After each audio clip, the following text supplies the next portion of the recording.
I want to start by thanking you all for being here today. Your presence truly matters, and by showing up, you're already demonstrating how important this issue is to our community. I'm also honored to be here representing Senator Ben Allen, who recognizes how important it is that we bring visibility, resources, and thoughtful policy attention to mental health and substance use, especially in communities that have too often been overlooked. Today is really about centering this conversation in lived experience, not just systems or research, but the real experiences of individuals, families, and communities. We're also taking a more comprehensive approach, looking not only at services and systems, but also the roles of trust, culture, family, and community connection in shaping how our community accesses care and experiences healing. Before we begin, I'd like to thank our sponsors, the Center for Wellness and Nutrition, and Kaiser Permanente.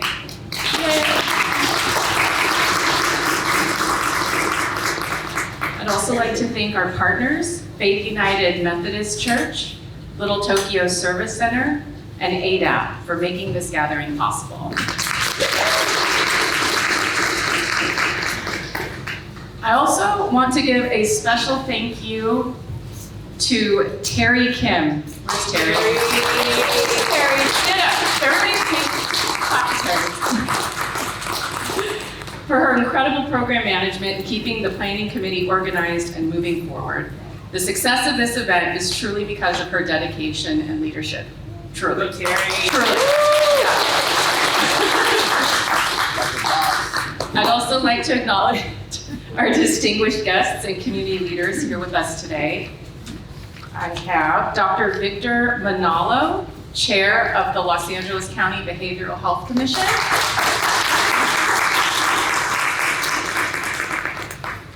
Dr. Brian Banks, Commissioner, LA County Behavioral Health Commission. Dr. Garcia, LA County Sheriff's Commission.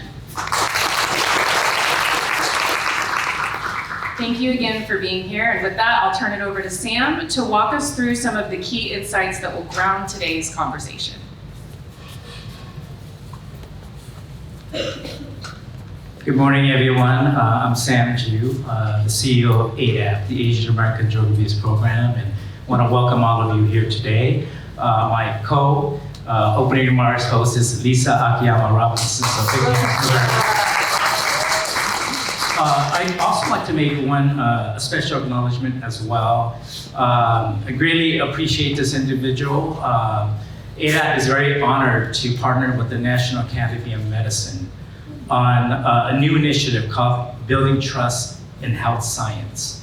And so we have the director, Adija Moyer, who flew all the way from DC to be here with us today. So thank you so much. We truly appreciate your partnership. So again, Lisa, thank you for grounding us and setting the tone for today's conversation. Building on what Lisa shared, today is really about bringing research, practice, and lived experience to better understand and ultimately better serve the Asian American, Native Hawaiian, and Pacific Islander communities. We gather leaders who work across systems and are deeply connected to the communities that they serve, alongside individuals with lived experience that are essential to grounding this work in reality. Their perspectives don't just add context, they shape what we see, what we miss, and what we need to change. At AADAP, this is personal and actually rooted in our history. We were founded in 1971 in response to a crisis where more than 30 Asian American youth and young adults died from drug overdoses. Losses at that time were largely unseen and unacknowledged, especially in the absence of culturally responsive care. In that moment, our community made a commitment that still guides us today. More than 50 years later, that commitment continues to challenge us to ask whether our systems are truly designed with the full complexity of lived experience in mind. While we make progress, we also know that there are still real gaps that exist. Our communities are not monolithic. They reflect deep diversity across culture, language, migration history, and lived experience. If we don't design that system in mind, we risk building systems that miss the very people they are intended to serve. So what I'd like to do is Lisa is going to come up and really talk to us about what is the central message that we want to really highlight and spotlight for all of you today.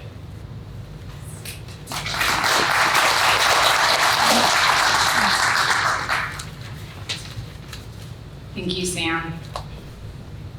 What really stands out in these insights is how much of our healing in these communities happens outside of traditional systems.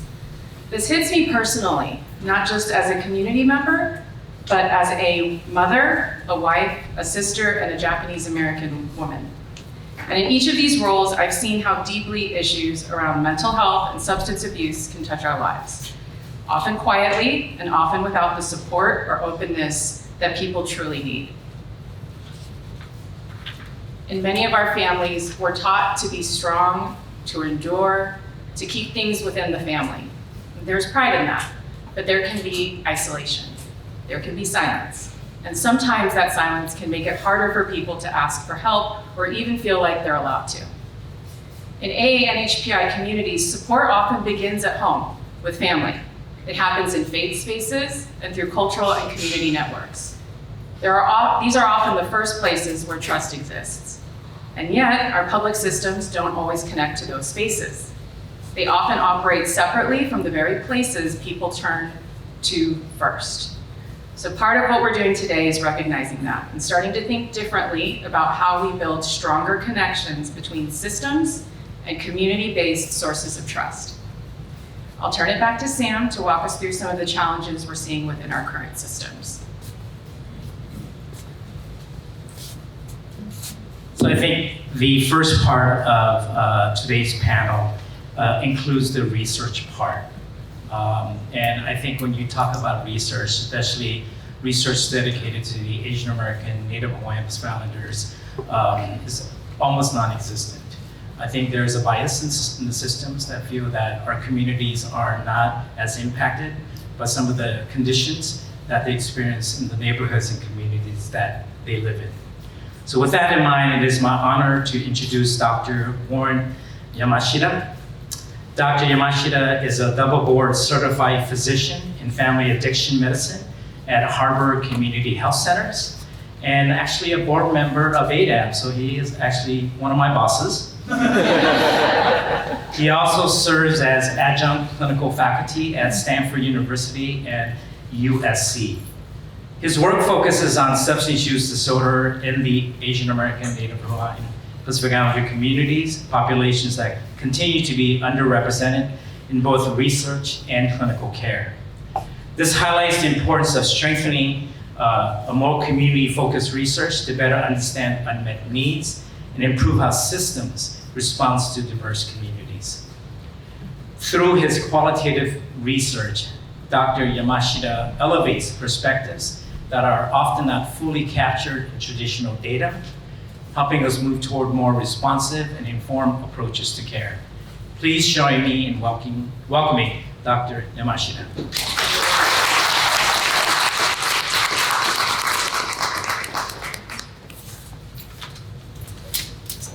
Good morning, everyone, and thank you for joining us on a Wednesday during this week.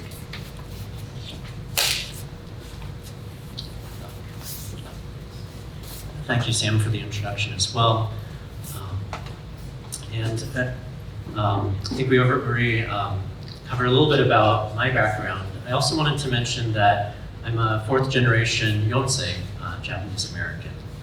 And I'm going to be sharing about our qualitative study, a study that really highlights lived experience from our participants, a story rooted in history and heritage. Just a little bit about where I practice. I'm a family physician and addiction physician, practicing at a county and federally qualified health center, 2 clinics in Long Beach and El Monte. So really based in the southeast areas in Los Angeles with a high Southeast Asian community and East Asian communities. The idea there is trying to provide integrated addiction care in a primary care setting so that this service can be more accessible to our communities. Beyond presenting on an overview of the study that we recently published in the Journal of Addiction Medicine, I hope to contextualize the study within our own history here in Los Angeles with our rich history of community mobilization. And I hope through this short presentation to help you better understand the limitations and how underdeveloped API substance use research still is today, and to recognize some systematic barriers that continue to persist, the barriers in this research, including data aggregation and social narratives in our society. I wanted to start, I have no conflicts of interest to disclose. And I'm actually going to start this story with dedicating the study to my mom, who passed a few years ago abruptly from pancreatic cancer. Here's a picture of her in her Rafa Shimpo obituary, volunteering in Little Tokyo at Mochi Madness at Fugetsudo. Gwen was so kind to write a really kind obituary, highlighting my mom as a connector with the J community. And it was my mom that connected me to Kori Shizaki here today after I wrote an op-ed in the Rafa Shimpo highlighting that little-known story in 1971 of the 31 Asian Americans that overdosed that summer. And it just snowballed from there. Corey introduced me to Mike Watanabe, AADAP's prior CEO, who before he passed, really challenged me to take this small op-ed to the next level, to partner with AADAP and AADAP's long history of trust in the community to interview Asian American, Native Hawaiian, and Pacific Islanders in recovery. And so that began in 2022. But like Sam mentioned earlier, that summer, I want to kind of take us into that space a little bit more. So, and I think the 1970s are very reminiscent of the times today. Great social unrest domestically, wars abroad. 1970s was the time of the Vietnam draft. But beyond that, society at large, I want to take us into the homes of these 31 Asian Americans that overdosed. And for that, I have to take us into talk about the parents of those youth that passed. So I mentioned earlier, I'm a Yonsei, 4th generation Japanese American. My mom, Sansei, 3rd generation. But I have to talk about my grandparents' generation, the Nisei, and their parents, the Issei, who are most known for what they endured in America with the Japanese incarceration. In 1942, President Roosevelt signed Executive Order 9066, which incarcerated 120,000 Japanese American men, women, and children, treated them as enemies of the state after Pearl Harbor. Despite that, 20,000 Japanese men, really boys, volunteered to enlist in the army to fight for America, to prove that they were loyal American citizens. Here's a picture of my grandpa Tosh, who enlisted in the army. He wasn't a part of the 442nd, but the 100th Infantry Battalion 442nd Regimental Combat Team is the most decorated unit in World War II, particularly because they were sent on suicide missions.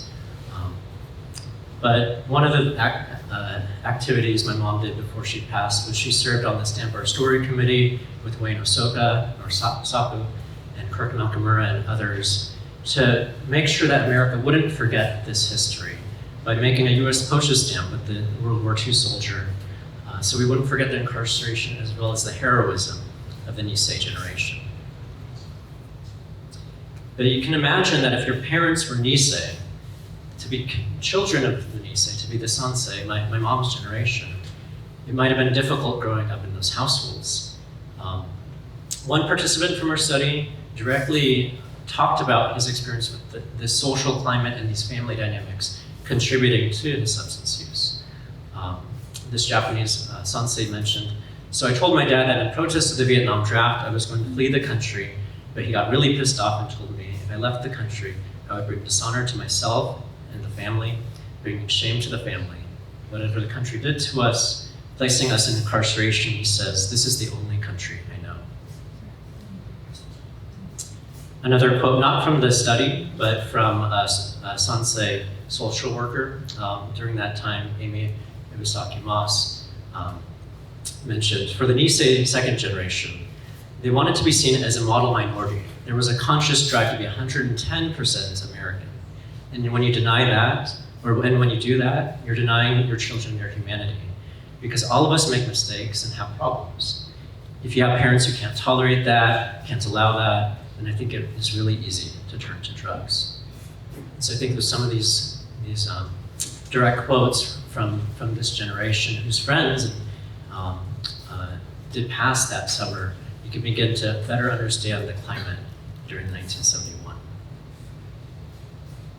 And it was really the local Los Angeles Asian American community that recognized this crisis, documented it.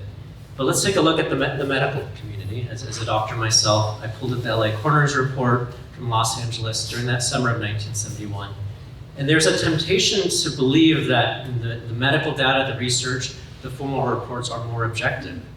But during that summer, they did document almost 1,100 overdoses during that year from substances.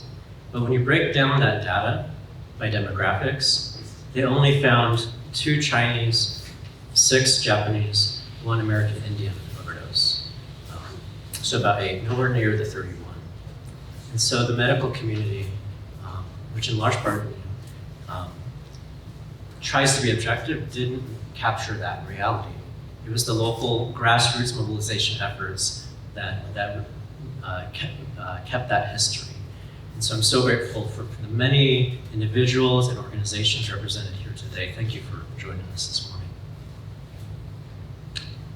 So like we talked about, AADAP's founding is rooted in that history. Community organizations like the Yellow Brotherhood with Nick Nakatani, who work with youth, ex-gang members, helping them out.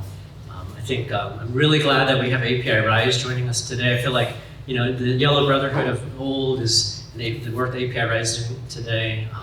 I feel like we're, again, just in this interesting space where it feels like maybe that climate in 1971, what the issues are facing today.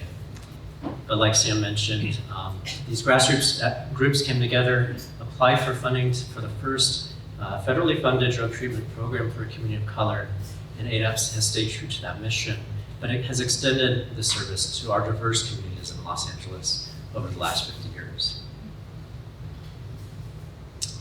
And I want us to, now that we kind of visited that 1971 event, to really recognize that in Los Angeles, we really serve as this ground zero for NHPI substance use nationally, and I would even say globally.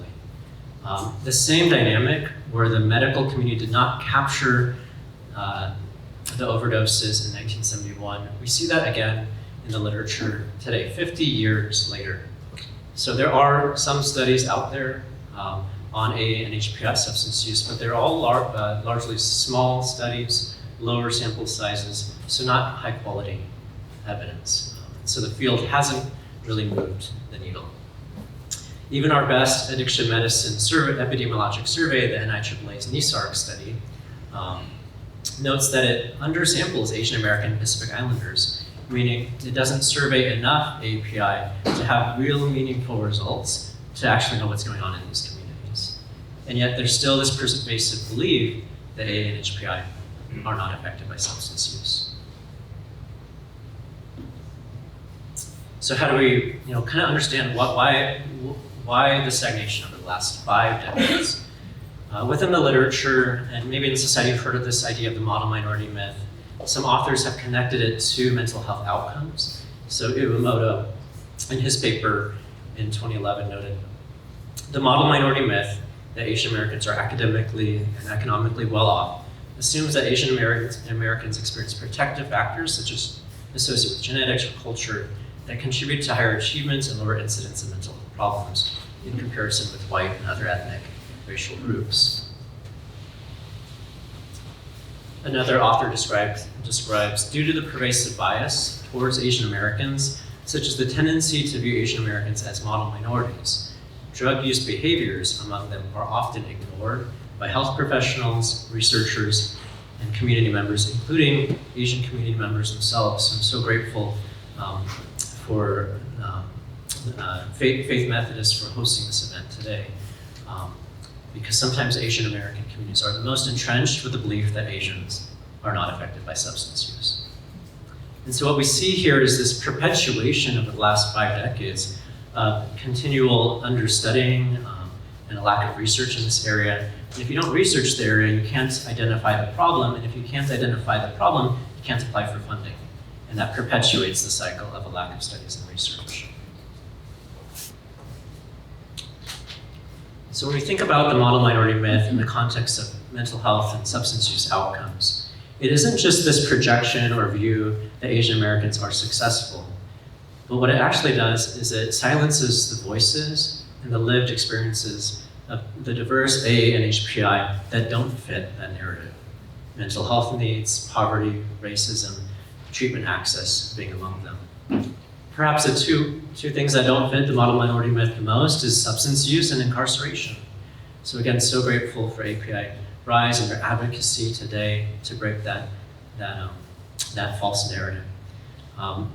Within my own family, I have, on my LA side of the family, some of my cousins have had gang involvement and recovery from alcoholism. Even within my own family, they were largely hush-hush about it. And I think those cousins were kind of had like a backseat in the family too. So how do we move forward? Well, we need to unmask the model minority myth through data disaggregation. If we continue to view NHPI as a monolith, we won't understand the needs of the 21 diverse subgroups within this broad umbrella category. But when you look at some of the smaller studies, we see that some of the Filipino American communities have substance use rates similar to white Americans. Korean Americans having drinking culture similar to traditional Korean drinking culture. And we do know that generally substance use rates increase when people are English, US born, English speaking males, and have co-occurring mental health conditions like depression and are younger, the youth. When we begin to unmask the model minority myth, we begin to see the need more clearly. And again, LA is ground zero. We have 1.5 million NHPI living here in LA County, so we have the greatest burden and unmet need here in our own communities. And we have been seeing a rise in overdose rates in Asian American communities with a 75% increase in overdoses from the synthetic opioid known as fentanyl. And that's troubling because we do know Asian Americans are less likely to access treatment at less than half the rate of white Americans. And often when API access treatment, it's at a more severe stage because they've accessed treatment later. And so with this in mind, this was the frame that we approached the study. We wanted to design the study to be very broad and look at general cultural factors that either helped or hindered substance use and treatment engagement. I won't bore you with all the study methodology, but it was a Stanford Ira group study. It was a qualitative study where we interviewed participants and then analyzed those interviews for themes that were similar across participants. This is the demographics of the 20 participants that shared their stories. And although it was anonymous, I want to highlight today that we wouldn't be here in this room if it wasn't for these 20 individuals who are willing to share their story so that we can begin to do some of this research. You can see they're a pretty diverse group. And I do want to acknowledge that, because we weren't able to recruit, 20 Japanese, 20 Chinese, 20 Filipino participants, we had to do an aggregated study to look at themes similar across groups. But we did find themes that were similar across participant stories. And so those major themes were that the model minority myth in some way did impact their recovery journeys. Participants also shared that there was dynamic family or nuanced family dynamics that was key in their both addiction, substance use, and recovery. And then the community awareness and needs and resources also played a key role.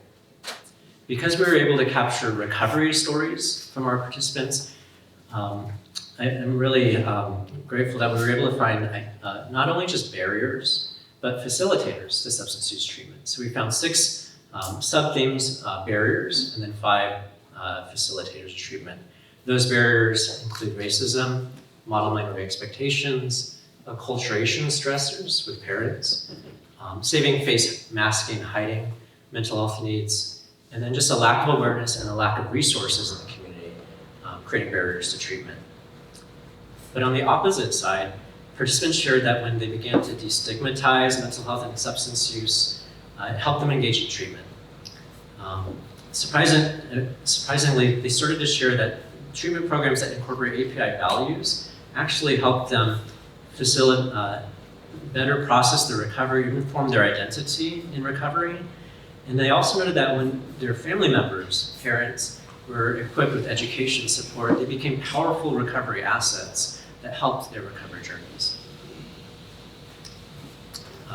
Also, they noted that engaging the community with events like today and increasing access to culturally responsive treatment helped their journeys.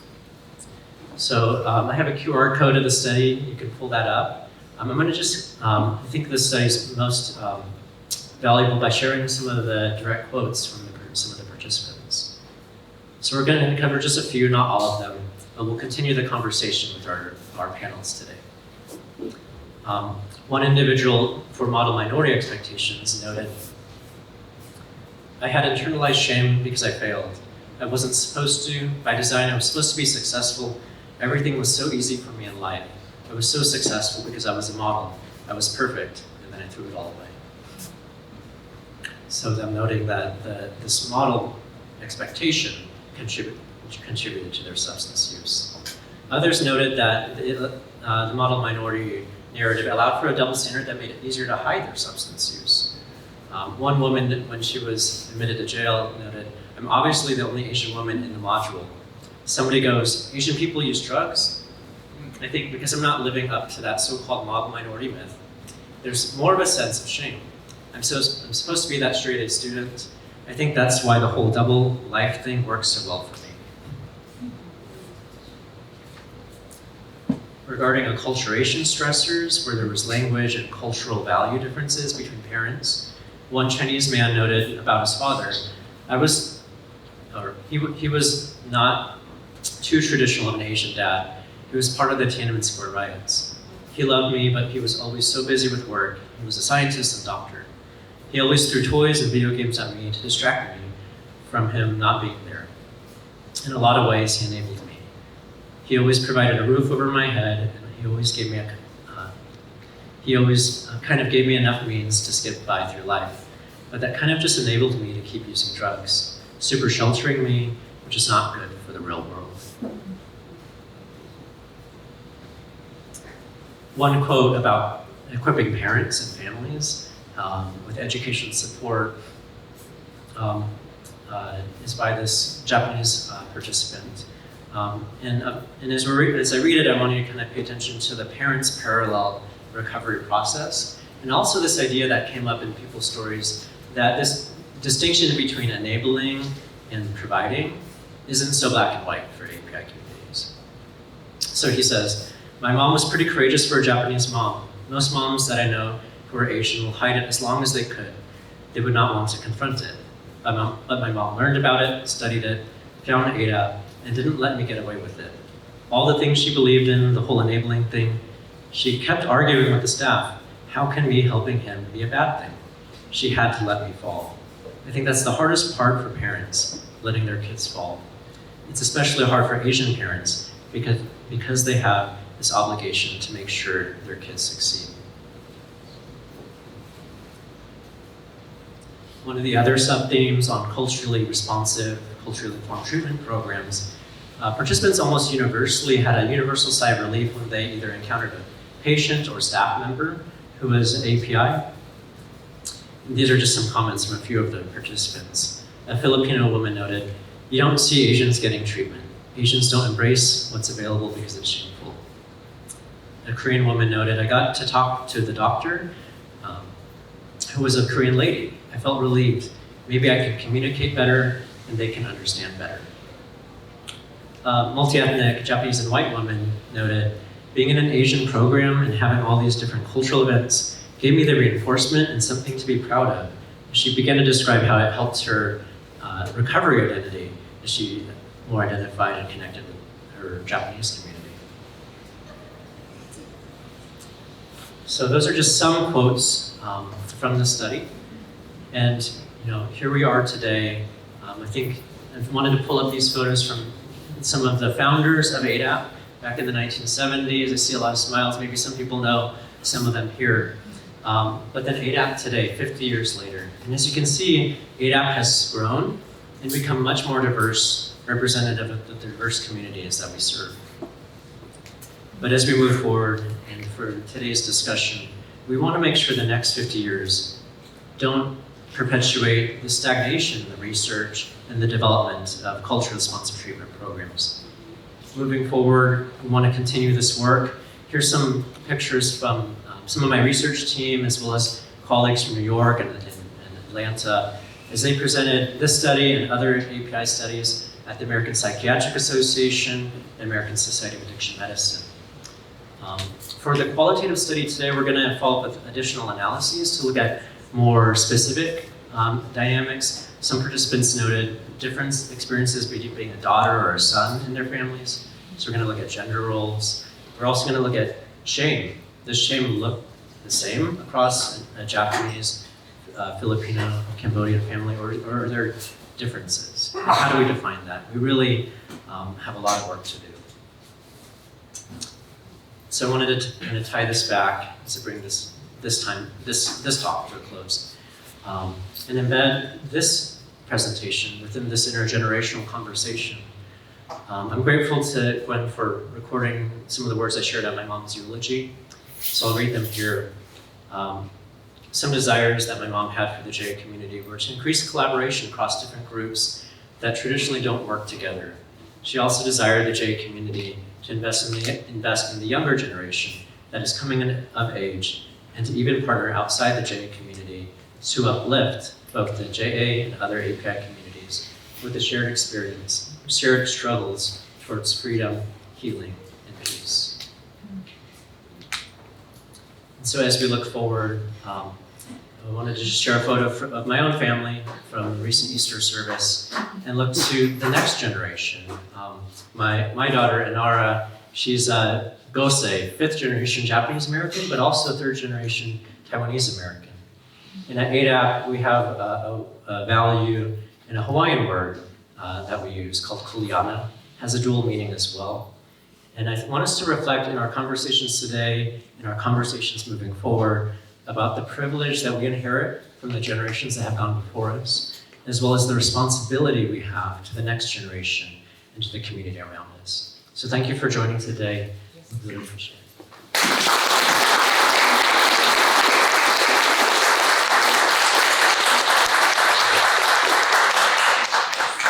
Okay, so we have some Q&A time. If anyone has any questions. And if you haven't been able to get a seat, there's plenty of seats up front. Don't feel any of the feelings that you may feel around the discomfort of being up front. Are there any questions for Dr. Yamashita?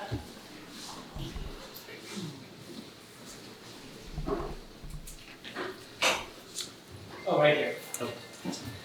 We'll do one. Thank you so much for your research. I think you depicted the lived experience beautifully. Can you talk about any barriers or challenges that you had related to participants in trust, and what you saw as being actually supportive of getting the information based on maybe your background and the importance of that?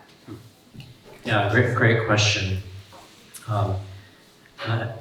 You saw this slide earlier with the 20 participants. It took 12, I think it took even like 14 months to recruit and interview those 20 participants. And just for some insight, the partnership with AADAP, with Mike and Dean was so key. They not only shared the recruitment flyer, but they, Dean even mentioned, like, he had to say, like, this is a researcher that you can trust. And I think being Japanese American also helped that too. But we do recognize, especially with communities of color have not been treated well by researchers, even been harmed by researchers. And so it does take a really grassroots effort in building that community trust and partnering with community-based organizations.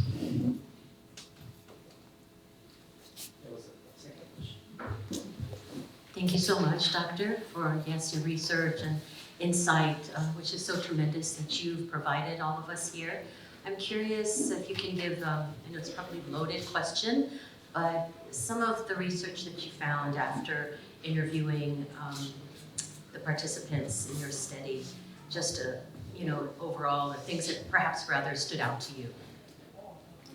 Yeah, I'll pull back the slide with the 3 main sub-themes and then the 3 main themes and then 11 sub-themes. The sub-theme that stood out to us most with the research team was this insight about mobilizing families.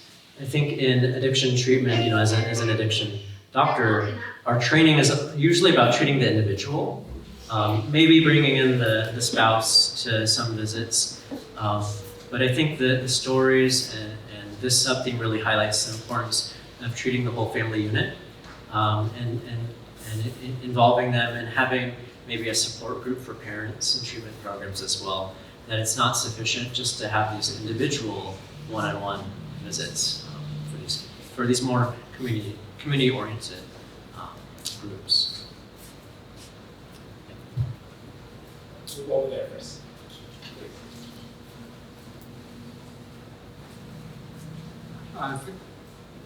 Thank you for your research. In your research, did you find any cultural factors that inhibit or promote the use of substance as either masking mental illness, right, or masking the stress and the trauma? Yes, yeah, a great question. Particularly with the masking, I know with qualitative work it's very lengthy, so I gave you little snapshots today. But the sub-theme of saving face can hide SUD and mental health needs. I think one of the quote earlier talks about bringing shame to the family. That participants commonly shared about that experience, that the substance use itself brought shame, and one participant even noted that the parents stopped going to church because of that, when that community would have been a great resource to help both the parents and the individual. Cultural factors that helped treatment were incorporating some of those API values. One of our Pacific Islander participants shared that he felt like the treatment program had similar values that resonated with his family proverbs, and then he was able to bring those family proverbs into his treatment. Dr. Yamashita, thank you. I think your study is, so important. And I know that how difficult it was to recruit the participants to be able to share the personal stories with you. I think you also have a unique perspective as a researcher and practitioner. So from that lens, can you just share, I know that we're going to have our systems leaders join us later in the afternoon, but what you would like to see systems do differently to better create access and opportunity for Asian American, Native Hawaiians, and Pacific Islanders? Thanks, Sam. That's such a great question. One piece, and why I included that map of my Long Beach and El Monte sites, is I think it's important to be based in communities, but a lot of the work is in integration. I think many of us in the room here are in the addiction field, and we know the addiction field has been secluded out of mental health and out of the medical system since the founding of the nation, actually. And I think we're in an interesting time and with a ripe opportunity to integrate treatment into every hospital, clinic, and treatment system.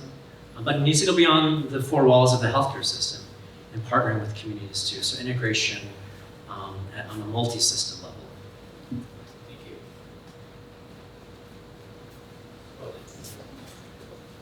Thank you. Did your research address co-occurring disorders and how that plays a big factor into later on the substance use?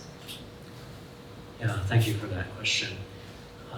While our guiding research inquiry that we use for our thematic analysis focused primarily on substance use, the participants inevitably talked about mental health and also trauma experiences that were inseparable from the substance use and the treatment. Individuals talk about depression, anxiety, trauma, PTSD as well.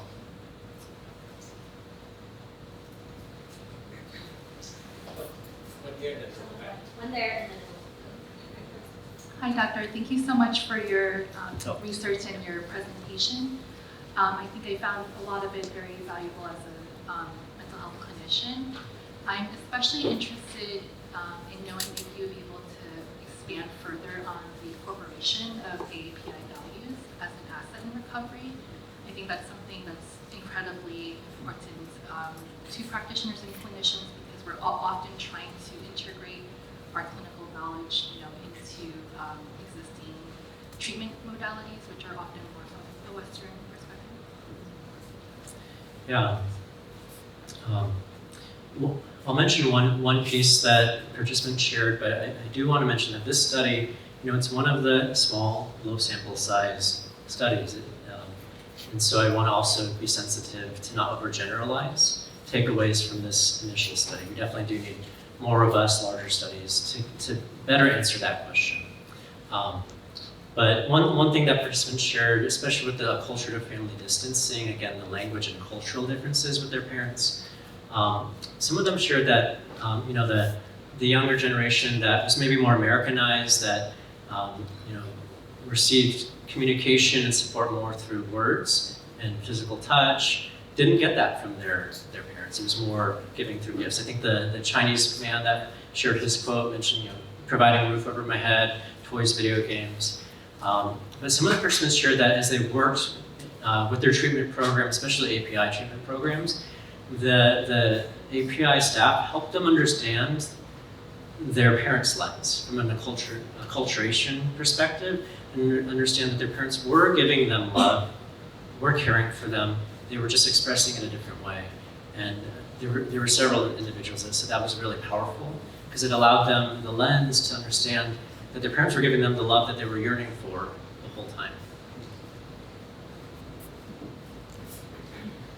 Hi, a sensitive question. How has the ancient concept of Sibuku contributed to mental health and suicide in the Asian American communities? Yeah, sorry, I'm less familiar with connecting that concept, so we weren't able to touch on that. It's the honorable way of committing suicide. Yeah, I think, and I think as a researcher, I don't want to, err on, kind of extrapolating. So yeah, I'm not. That's an interesting question. Yeah. Hi, Doctor. Regarding the sample population that was surveyed, did any of the volunteers share some kind of common goal, common solution, something that could uplift or help AAPI community from being impacted by double life or misperception of MMM? Yeah, so one of our interview questions were, what would you tell other APIs based off of your experiences? And so this is where a lot of participants shared the need to engage the community, to have community events to raise awareness, and then increase culturally concordant and culturally responsive treatment programs. But I think events like today are so meaningful to start this conversation. And again, this is a conversation that Los Angeles had back in 1970s, so I think I'm really grateful that we're having these conversations again. Thank you for your research. I wanted to ask a question about gender differences in your research, and I didn't see the kind of breakdown, but was it more heavily weighted towards male participants? And I wondered whether or not you saw any differences between male and female participants, and was there maybe more history of trauma or things like that with the female participants? Yeah, that's the question that our team has as well. So I know I went through it quickly, but we're doing another follow-up study to reanalyze all of the interviews to ask the question that you asked. were there gender influences that differ between groups. One thing we've completed was we've interviewed 6 more women, because as you can see here, most of the participants were male. We had 13 male, 7 female. So we wanted to increase the sample size to then have a more reliable analysis. So hopefully we complete the analysis and learn some interesting insights to better answer that question. We're gonna do 2 more questions, this one and then my colleague Terry will do the last one. Thank you. In your research, and I noticed that when we talk about destigmatizing mental illness or substance use, right, language is very important. And I hear we use it here right now, but also in the community and among participants or clients. When we talk about mental health and mental illness, we know it's not the same, right? But we still use mental health as a term to describe mental illness or to make it synonymous. I wonder how do you use language in describing the different conditions, right, with the participants? And once they understand it differently, did that change their perspective or their responses? Yeah, I think that's one area that unfortunately we weren't able to have translation services. So one of the limitations from this study is we did conduct all the interviews in English. So the results here may not be representative of some of our primary non-English speaking API. But that is so important. Again, it kind of emphasizes the need for funding in this area to have more robust studies. Hi, Doctor. Sorry. Thank you, Doctor, for your research. I just have a quick question in regards to these participants, and are these participants in just one geographical location? Are they from LA? Or how do you plan, if you want to get more research in regards to this topic, are you planning to expand the geographical location? Like Orange County, is this going to be all in California? Are you looking to go out of state for other Asian American? Where are these participants at, like the 20 participants that you have now? Yeah, so this study was LA County residents, so this was an LA representative study. But great question. For next steps, we are, especially the gender study, we expanded the geographic region to be throughout the US to better increase our ability to recruit individuals that would be willing to participate.